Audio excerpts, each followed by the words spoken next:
Hey everyone, I'm Almar of almarsguides.com, and in this video here I'm going to show you the best way to level up in Wild Arms 3. So before you can do this location, you're going to need to start the Telepath Tower side quest, and you're going to need to eliminate 5 Telepath Towers. This will cause a specific type of enemy to start spawning in the overworld. Also, what you're going to need to do before this is you're going to need to go into your mediums, and you're going to make sure you have some personal skill status ailments available. The most important one is probably this one right here, Amnesia, because if you have Amnesia, your characters will not get any experience after battle, which is obviously bad for grinding experience. But you're also definitely going to want to get Confusion, Sleep, and Paralysis. Those are the ones that are, in my opinion, the most important. And the reason for that is because while you're under those status ailments, you lose control of your character, which is going to make battle more difficult, more annoying, and harder just in general.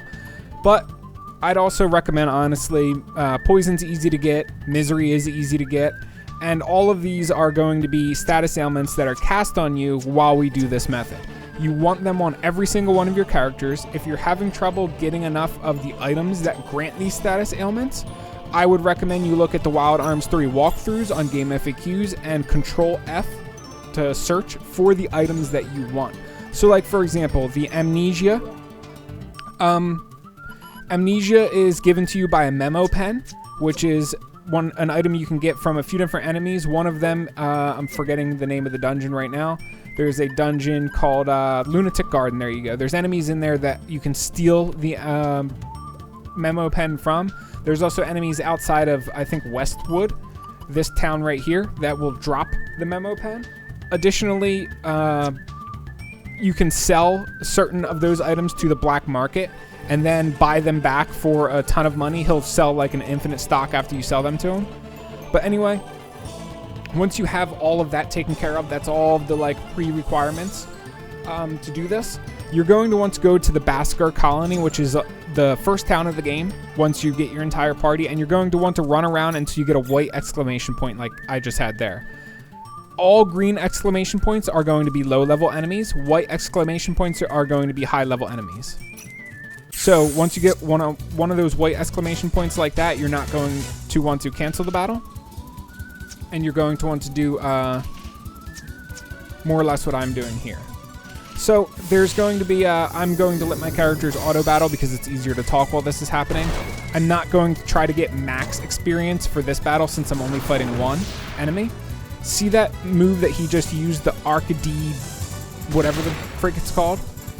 This move is the main move that you're going to want to keep an eye out for, essentially.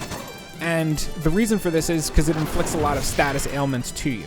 And you might wonder why this is important. Every single time you have a status ailment cast on your characters, you get 0.1% more experience after battle. Or sorry, 0.1% bonus experience. So after every single battle, you might notice your characters usually get 1.0 experience, which is just basic experience. If you use a lucky card, then everybody gets like 2.0 experience. And then sometimes you get like 1.1, 1.2, 1.3, 1.4, yada, yada, yada. And the reason you get those 0.1s is because each time your characters are inflicted with a status ailment, you get 0.1 bonus experience. So the reason these battles are so good is twofold. One, these enemies give 10,000 experience apiece. And you can get, I think, up to 3 of them in a battle. So with 3 enemies in a battle, you get 30,000 experience. If you make sure you get 9.9 times bonus experience for 3 enemies, that's 9.9 times 30,000. So you're getting a lot of experience, almost 300,000 experience, essentially, for winning the fight against 3 of these enemies if you let the battle go on long enough that you get all of the bonus status ailments. So you'll be able to see at the end of this battle, I'm going to be getting, well, actually, you know what? Let me defend a little bit, because I would like to get max. I would like to get max XP. Actually, you know what? We can probably do 2 battles. I guess that would be fair. We'll just end this one real fast with a bunch of Gatlings. So I can show you the bonus XP at the end of that.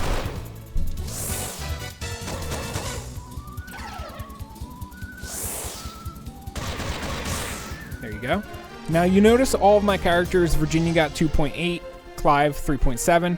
All of that is because of the status ailments that they got during the battles. So as you can see, I got a lot of XP. Let's get into another battle. Hopefully this time it'll be against a lot of those enemies. Oops, sorry. I always do that. I'm used to seeing the green exclamation. There we go. So this is going to be a fantastic battle. They're going to get basically max XP during this, without a doubt. And technically you don't have to do. I mean, here's what it comes down to essentially. One, you can just leave on auto battle and just keep running into battles and doing that over and over and over again, or you can try to maximize how much XP you get with each battle. Like, I can make sure this fight drags on long enough for every single one of my characters to get 9.9 times bonus experience, or I can just let them battle it out like this, and whatever I get at the end of the battle is what I get, which is what I usually do. Because doing it this way requires less personal interference, more or less. I don't have to, you know, play around and try to maximize everything with every single battle. I can just, you know, let it fly, and everything, you know, happens the way that it happens, essentially. Like I said, with 3 of them, we're going to be getting 30,000 experience, and then depending on what our experience bonus is, if it's 9.9 times, then we're probably going to be getting close to, Jet got put to sleep. That's interesting. He, apparently he doesn't have max, sleep protection. Interesting.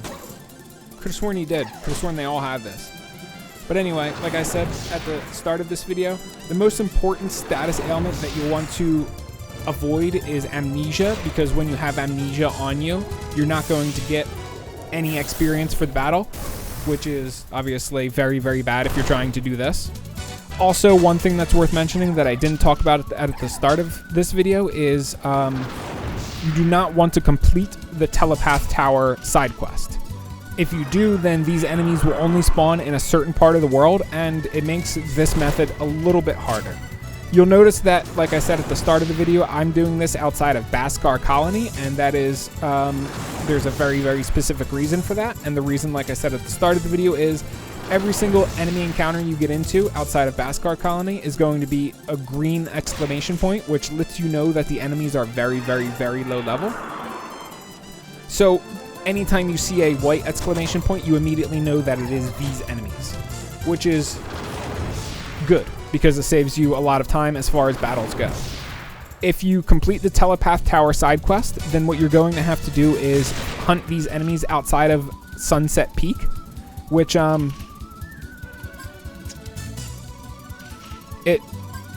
it just basically adds in a whole bunch of other enemies that you may or may not encounter while you're doing this. So right now I am going to blow through my Gatlings, because that will speed up the fight a little bit. More manual interference for me. Also, aside from that Arc D whatever ability, you'll notice that the human experimentation ability, the human experimentation ability, that also inflicts some status ailments.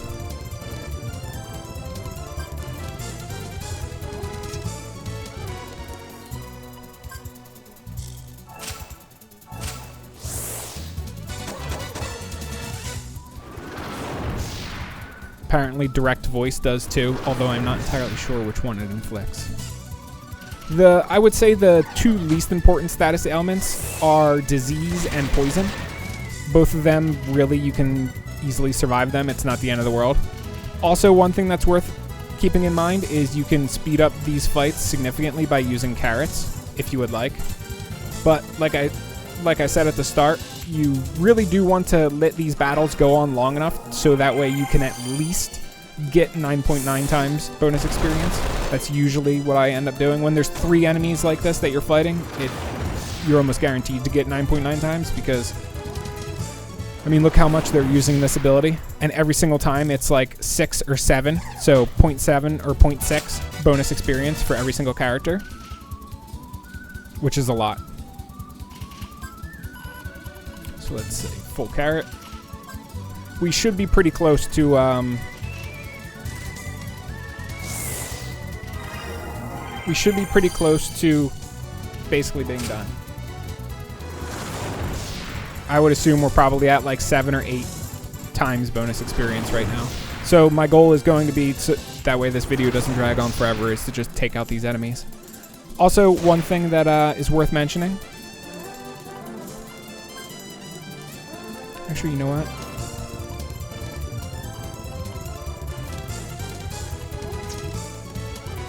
I was thinking maybe I should do a summon. But nah. I'll do it on him. Gallows is always good for a summon because he's got insanely high magic stats. Oh yeah, the other thing I wanted to mention is you might notice the battles are a little bit faster than usual and the music is like twice the tempo. That is because I am using the PCSX2 emulator, which has the turbo speed capability. And the main reason I'm doing that for this video is because I don't want to waste your time here in a 30-minute video to show you, you know, what I'm doing.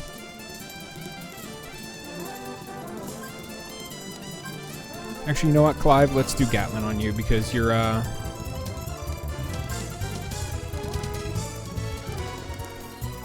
magic power sucks. As you can see, I'm still somewhat spreading around my damage instead of taking down enemies effectively. And the reason I'm doing that is because I do want to make sure we end it with 9.9 times bonus experience. I will switch back to auto battle here, and we will let my characters do their thing again.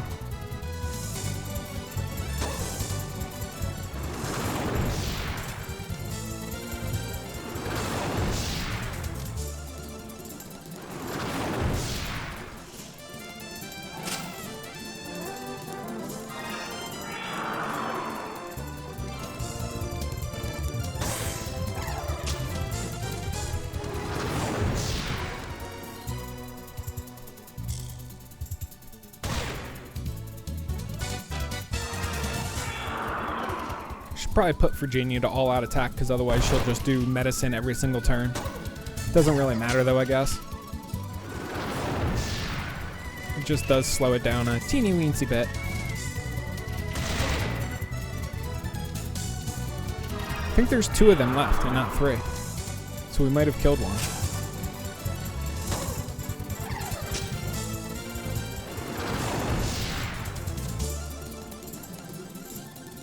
And you'll see how fast this leveling method is at the end of this battle. We're going to get an insane amount of XP. I'm going to take over manual control a second after this.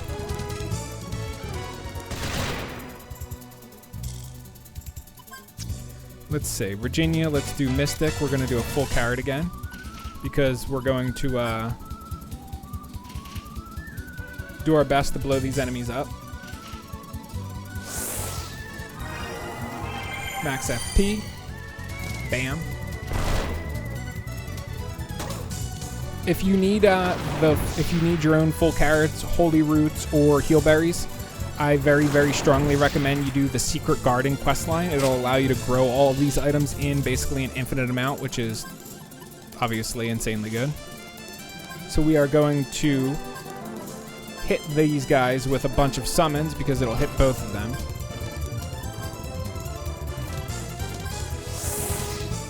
Max FP summon, so it'll probably do like 2,000 damage a piece, which is probably more than my Gatlins will do, at least for some of my characters.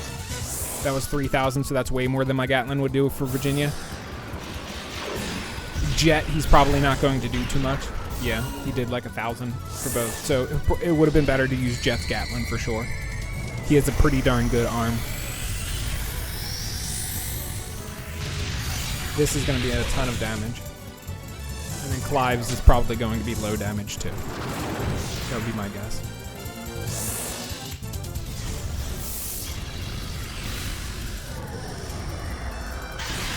Yeah. about what I would expect. As you can see, these enemies are all tanks. They have tons of health.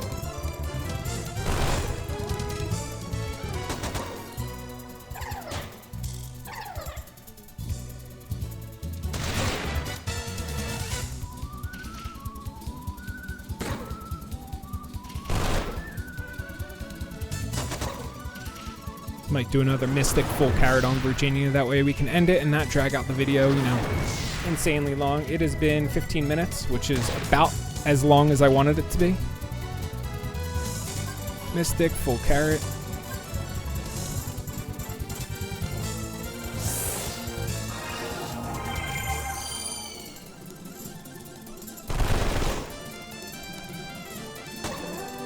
Hopefully I kill one right now, because then I can just chain Gatlin the other one, which will be better than 2 summons. Gosh darn it. I was hoping that would take him out.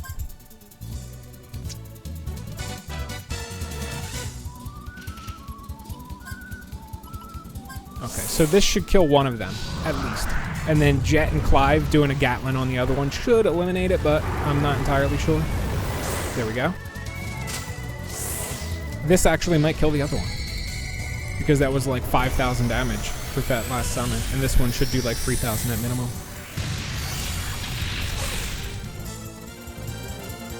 There we go. Let's see what the booby trap is. There we go. So as you can see, 9.9 times bonus experience. This is good. This is very, very good. So let's say we are getting 30,000 experience and 9.9 times that amount. So you can see we got about 300,000 experience for that fight. So let's see, Virginia is 63, the rest are 58 or so. Now let's see, 65 and the rest are 61. So you can't get any better experience than this in the entire game, as you can see. But anyway, that's all there is to it. Hopefully this video helped you guys out. If I left anything out or you still have any additional questions, please let me know in the comment section below. I'll do my best to answer them. And aside from that, I will see you guys around in future Wild Arms 3 videos. Peace.